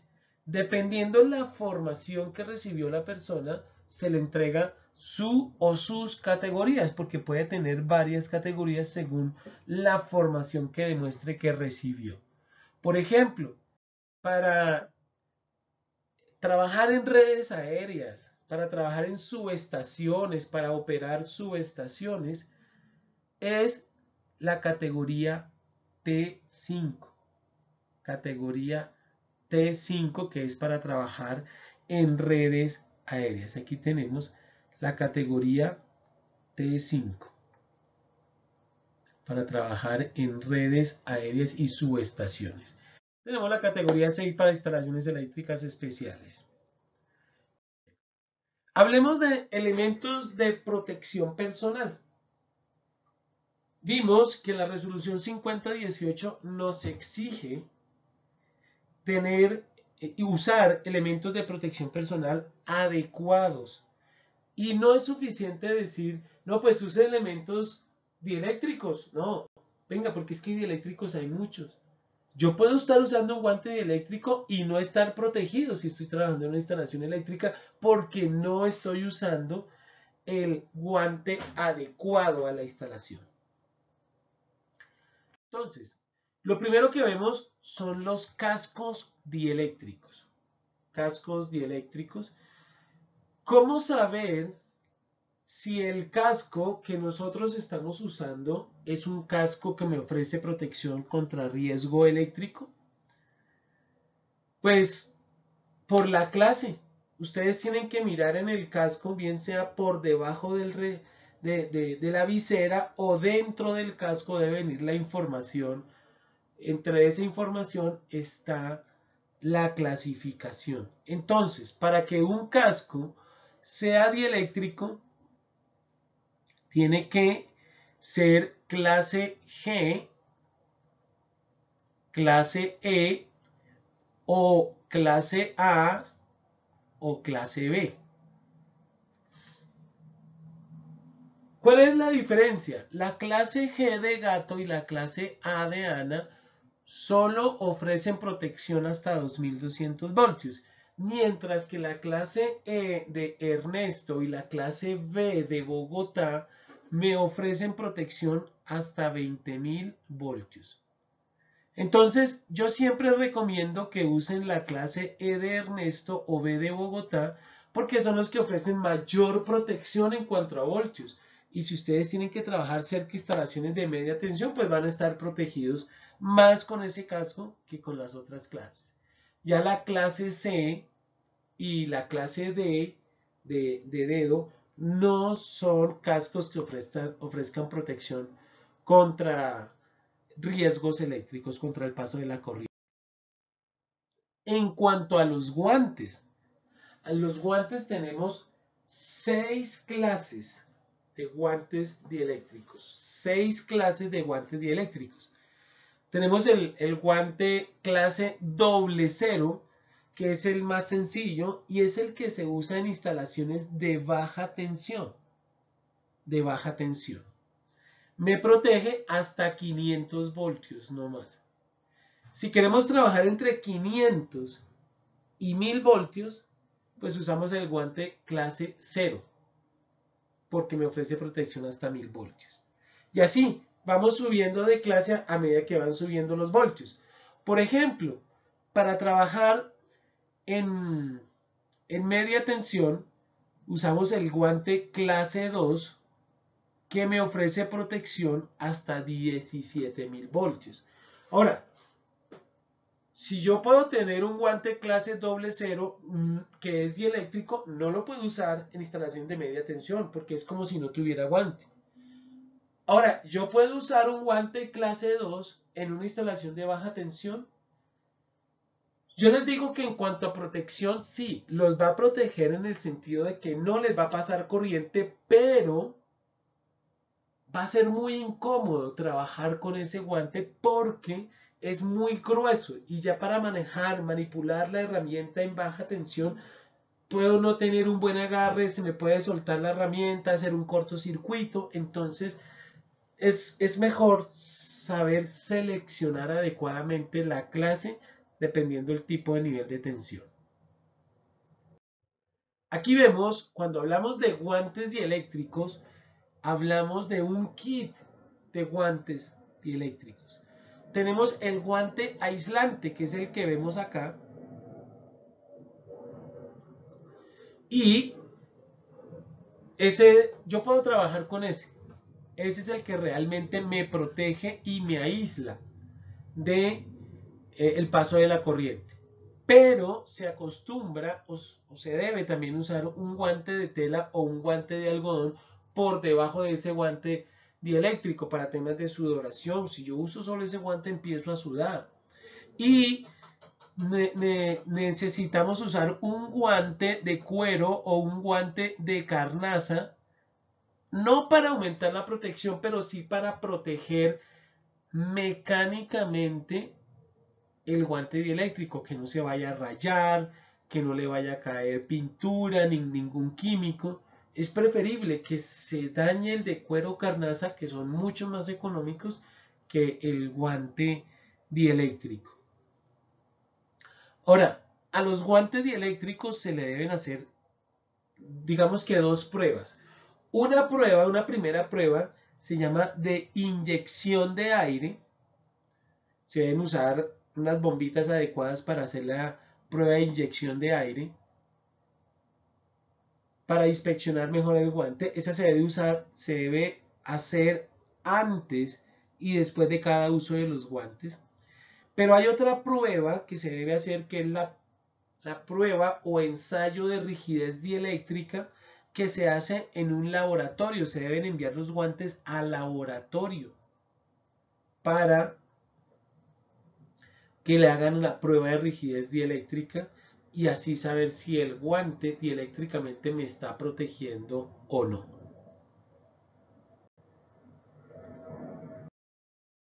Aquí vemos ejemplos nuevamente de cómo es que se deben usar los guantes de manera correcta cuando estoy trabajando en una instalación.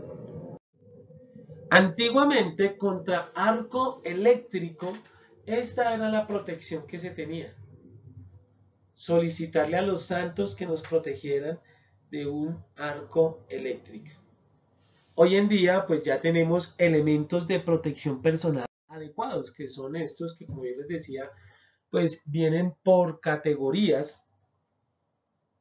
Entonces, la categoría 1 y la categoría 2 son, digamos, ropas muy cómodas, tienen cierto nivel de protección ignífugo para que la persona no resulte quemada ante la generación de un arco eléctrico, pero ya los de categoría 3 y los de categoría 4 son más gruesos, son más pesados, son más incómodos para trabajar, pero me ofrecen mayor protección ignífuga para en el evento en que se genere un arco eléctrico. Tenemos también la careta para protección contra quemaduras, careta de arco eléctrico. Me protege de quemaduras en el evento en que se genere un arco eléctrico y yo esté al frente. Si tengo la careta no me voy a quemar la cara no se me va a quemar. Y en algunas ocasiones necesitaré la balaclava para que me proteja el cuello y la cabeza también. Otro control muy importante que nos menciona el RETIE en el artículo 15 es el de las puestas a tierra. Vimos que también es importante las puestas a tierra y aunque es muy importante, muy pocas personas le prestan atención a que tengan puesta a tierra, a que tengan una buena puesta a tierra, porque no es solamente clavar una varilla y un cable, no, yo tengo que asegurar que la manera en que se instaló y los materiales que usé me den una muy buena puesta a tierra. ¿Y cómo lo sé? Eso lo sé por medio de mediciones. Entonces, el RETIE me da algunas sugerencias, algunos tips para asegurar de que es una muy buena puesta a tierra. Aquí vemos un ejemplo del montaje de la instalación de una puesta a tierra, donde me dice que yo no puedo usar cualquier material para una puesta a tierra. Tengo que usar cobre o acero. El aluminio no está permitido, está prohibido por el RETIE para usarse como parte de un sistema de puesta a tierra, porque el aluminio en contacto con la tierra física se corroe y se desborona muy rápido, muy fácil. También me pone condiciones a los electrodos, es decir, a las varillas, pues vienen electrodos de diferentes tipos, pero el tipo varilla y todos los electrodos también deben ser del mismo material, o cobre o acero. Y que mínimo la longitud de la varilla, mínimo, y si quieren eso sí anótenlo, debe ser de 2 metros con 40 como mínimo. Nada de 1 metro con 50, 1 metro con 80, de 1 metro no. Mínimo 2 metros con 40. El electrodo tipo varilla. Y también me dice que la unión entre el cable y la varilla puede ser con conector especial y certificado para ser enterrado directamente. Puede ser con soldadura exotérmica, que es una soldadura que se usa pólvora para que solde bien y proteger de corrosión la unión entre el cable y la varilla. Aquí vemos, bueno, aquí me explica lo que decíamos, las conexiones que van bajo el nivel del suelo, pues deben ser por soldadura exotérmica o con conectores certificados, como vemos ahí en la imagen. El electrodo se puede enterrar de 3 maneras. Cuando tenemos un terreno muy blandito, pues la mejor y la recomendada por la norma es que se instale de manera vertical. Pero ustedes saben que enterrar una varilla de manera vertical no es fácil. Más de 2 metros con 40 no es fácil. Entonces, si el terreno se presta, lo hacemos de manera vertical. Pero si es un poco duro el terreno, la norma nos dice, bueno, instálelo de manera diagonal. Y si es muy rocoso el terreno, muy duro el terreno, pues lo podemos hacer de manera horizontal.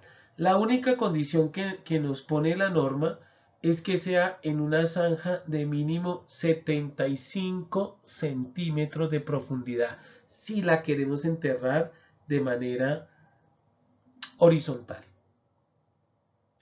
Listo, veamos ahora ya que hemos visto bastante de condiciones inseguras, de actos inseguros, de peligros, de controles, veamos ejemplos de otras condiciones inseguras que se acostumbran a ver en las instalaciones y aunque funcionen, no están ofreciendo seguridad. Mire, cuando ingresemos conductores a los tableros, no hagamos esto. La norma dice usemos pasacables. Aquí lo dice, mire, pasacables o casquillos. Pasacables o casquillos bien sujetos a la abertura, lo que conocemos como prensestopas o terminales apropiados, para evitar el ingreso de polvo, de mugres, de agua inclusive. Miren estos ejemplos, miren eso. Tableros destapados, partes energizadas expuestas, cables entrando sin los pasacables, interruptores que no todos están identificados, desórdenes de cables, no se cumple el código de colores, en fin, mucha condición insegura ahí. Aquí también vemos otros tomacorrientes que están dañados, están defectuosos, se sobrecalentaron, se dañaron y los siguen usando así. Y le dicen a uno, pues ingeniero, es que uno le abre la pata y ya ahí queda funcionando bien, ¿no? ¿Cuál abre la pata? Eso no está bien hacer eso. Y miren esta super conexión que vemos acá. Ahí puestecita ahí y creen que con eso es suficiente. Eso lo que hace generar es calentamiento. Se calienta el conector y calienta el aislamiento y se empiezan a dañar los cables. Este es otro ejemplo de condición insegura o de condiciones inseguras. Esto es en un lavadero de carros, donde vemos que hay exposición a salpicaduras de agua y vemos que se está conectando sin clavija y sin puesta a tierra. Vemos que el cable de arriba está entrando sin pasacable, sin tubería. Vemos tubería PVC a la vista que no está permitida por el RETIE. Ahí estaba conectada una de las hidrolavadoras del lavadero de carros, entonces cuando se apagaba, la persona iba con la mano a mover el cable y ahí era donde se exponía a que le sucediera un accidente, un corrientazo, en fin. Aquí vemos otros ejemplos de lo que la gente hace en los tableros eléctricos. Cómo meten qué tinto, qué cremas, qué maquillaje, qué papeles. Y muy seguramente meten la mano allá con argollas, con relojes y no saben, las personas no son conscientes de lo que se pueden exponer al meter la mano allá. No son conscientes. Aquí vemos, esto fue algo que yo me encontré cuando iba caminando por la calle. Y observen lo que yo me encontré. Aquí está encerradito, aquí lo amplío. Exactamente. Una multitoma que está nadando en un charco de agua. Aquí la vemos, mire. Y se observa que el cable de la extensión está empalmado, mal empalmado. Se observa que le cortaron la puesta a tierra y el conductor de puesta a tierra. Y yo no me imagino que estará conectado allá adentro. Qué peligro esa multitoma en medio de ese charco. Yo me conseguí el nombre de la persona encargada de seguridad y salud de la empresa. Como les digo, no era una inspección, iba yo por la calle, me conseguí el nombre, le envié esa condición insegura, le escribí el correo, eso es una condición insegura, por favor modifíquelo. Después me enviaron una imagen donde dijeron, mire, ya modificamos y ya corregimos.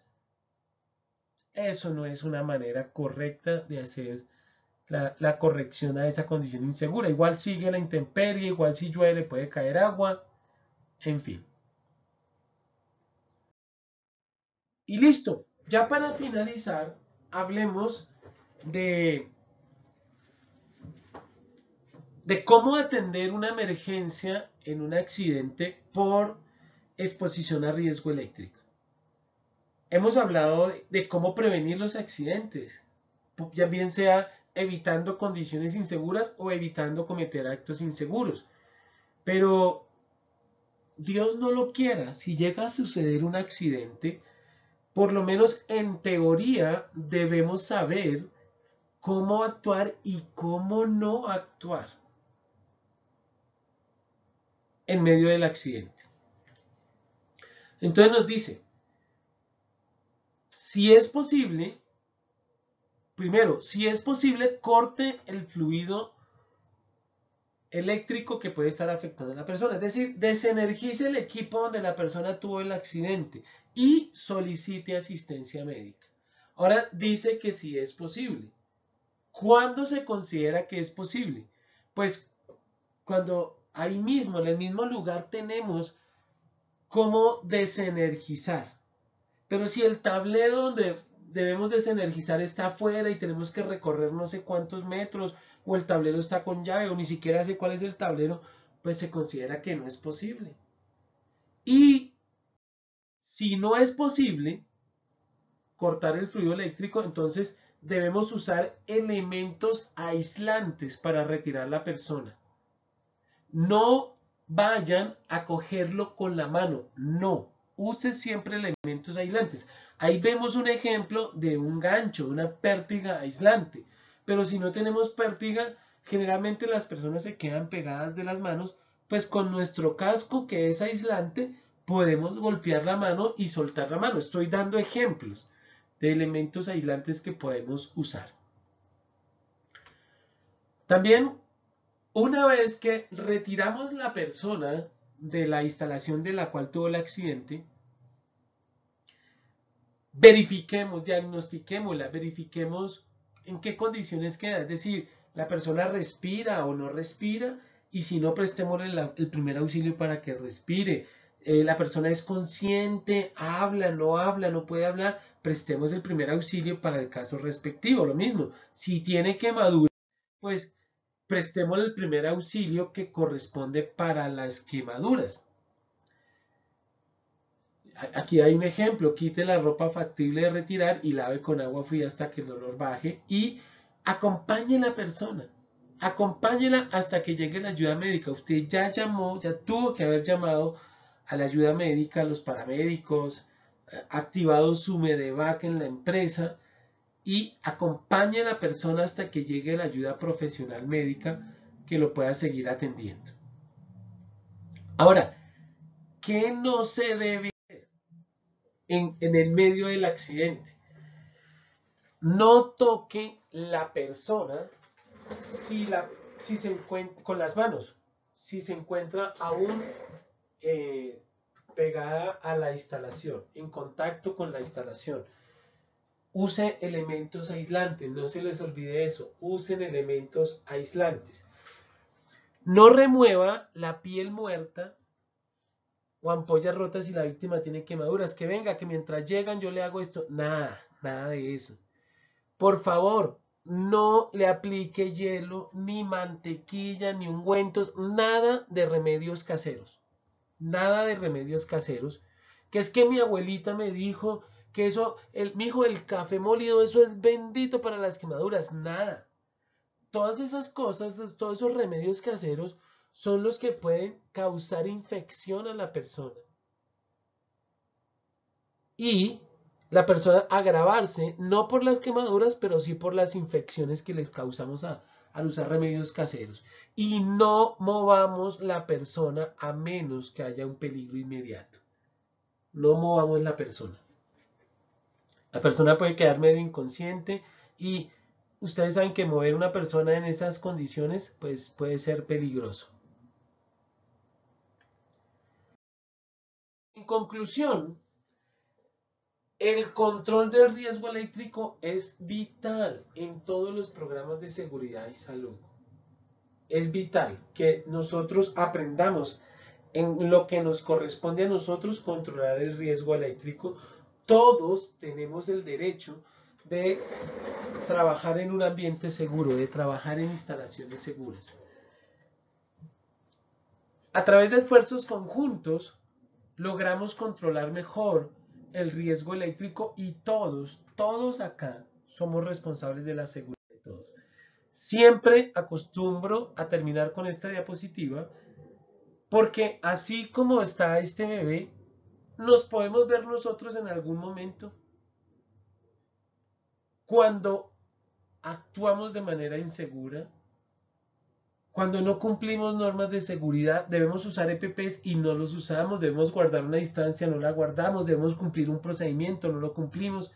En fin, en un bebé pues es ignorancia total del bebé, pero en una persona adulta como nosotros ya es negligencia de nosotros como personas. Entonces la invitación es, no seamos negligentes frente al riesgo eléctrico, seamos diligentes frente al riesgo eléctrico.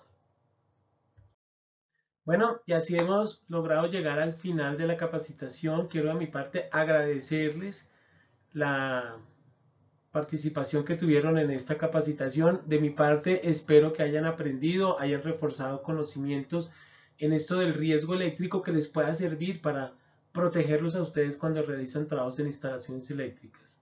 Ahora, pues viene la evaluación que deben presentar y recuerden que quienes aprueben la evaluación son los que se les generará un certificado de asistencia y aprobación. Aquí están los datos, si ustedes quieren contactarme, tienen dudas, pueden escribirme por WhatsApp y con mucho gusto yo les ayudaré a resolver inquietudes que tengan.